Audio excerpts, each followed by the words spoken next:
আসসালামু আলাইকুম সম্মানিত ভিউয়ার্স। আজ আপনাদের জন্য নিয়ে আসলাম আমি ফুল উৎসবের একটি মেলাতে চলে আসলাম চট্টগ্রামে। ফুল উৎসব হচ্ছে আমাদের চট্টগ্রামে বাংলার বাজার ফুলদার হাটে। তো আজকে শুক্রবার ফ্রাইডেতে এত বেশি মানুষের যে ভিড় মানে অকল্পনীয়। আপনারা হয়তো দেখতেছেন কিনা জানি না, আমাদের যে পুকুর যে দেখতেছেন সেটা দিঘির মতো। সেই দিঘিটার চতুর্পাশে লোকের অরণ্য এবং এত মানুষের ভিড়, এটা বলার মতো না। এখানে এমন সুন্দর একটা পর্যটনে তৈরি হয়েছে বাংলাদেশে, আমার মনে হয় এর চেয়ে বড় পর্যটন আর হয়েছে কিনা আমি জানি না। এত সুন্দর পরিকল্পিত একটি বাগান, যেটা আসলে আমি মনে করি সবাইকে দেখতে আসা উচিত, কারণ এর ভিউটা এত সুন্দর, এত নাইস, তো বলা বাহুল্য। আসলে আমি প্রশাসনের যারা আছে তাদেরকে ধন্যবাদ জানাই যে এত সুন্দর করে তারা পরিকল্পিতভাবে এই ধরনের একটা আয়োজন করেছে। তাদেরকে আসলে প্রশংসা দেওয়া এবং প্রশংসার দাবিদার তারা।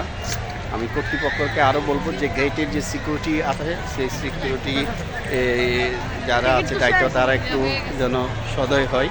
আর এত মানুষের ভিড়, এই ভিড়ের মধ্যে আমি মনে করি আরও কয়েকটা গেট হলে মানুষ নিরিবিলি এখানে মানুষ নির্বিঘ্নে ঢুকতে পারবে।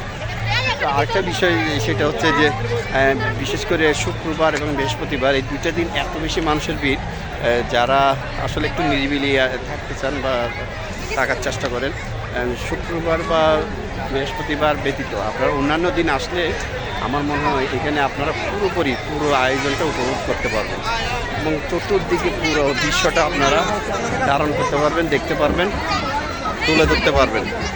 এটা আমি মানে যেটা বুঝেছি আর কি এখানে।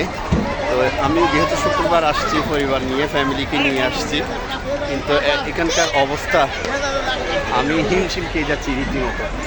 আর এখানে বাচ্চাদের রাইড, অনেকগুলো রাইড, দোলনা এবং অনেকগুলো খেলার আয়োজন আছে, যেগুলা ছেলেরা বাচ্চারা অনেক উপভোগ করবে এবং উপভোগের মাধ্যমে ছেলেরা অনেক আনন্দিত হবে। তো আমি একটা জায়গায় এখন স্থিরভাবে দাঁড়ালাম এবং এখানে আলোকসজ্জা হয়েছে, খুব সুন্দর আলোকসজ্জা হয়েছে এবং অপুরন্ত সুন্দর আসলে। তো আমি সবাইকে আহ্বান জানাবো, আপনারা অবসর সময় পরিবারকে সময় দিবেন, এই ধরনের বড় পার্কে নিয়ে আসবে, তারা বাচ্চারা এখানে এসে খেলাধুলা করতে পারবে এবং তাদের যে মনের আনন্দ তারা পূরণ করতে পারবে। আর সাধারণত আমাদের এখন তো খেলার মাঠ নাই বললেই চলে। খেলার মাঠ যেহেতু নাই, এই ধরনের অর্গানাইজ বা যারা আয়োজন করতেছে বা এই ধরনের যেটা প্রজেক্টরা হাতে নিয়েছে, এই ধরনের যে আপনার বাগান বা যাদের যে ধরনের যে এই অর্গানাইজেশন হয়, নিয়ে যাবেন, সেখানে নিয়ে গেলে কী হবে জানেন, বাচ্চাদের ভালো লাগবে, তাদের শারীরিক এবং মানসিক গঠনে মানে অনেক উপকৃত হবে। তো সবাই ভালো থাকবেন ইনশাল্লাহ, আরও ভিডিও আছে ইনশাল্লাহ একে একে আপনাদেরকে দেওয়ার চেষ্টা করব। সবাই ভালো থাকবেন, সুস্থ থাকবেন। আসসালামু আলাইকুম।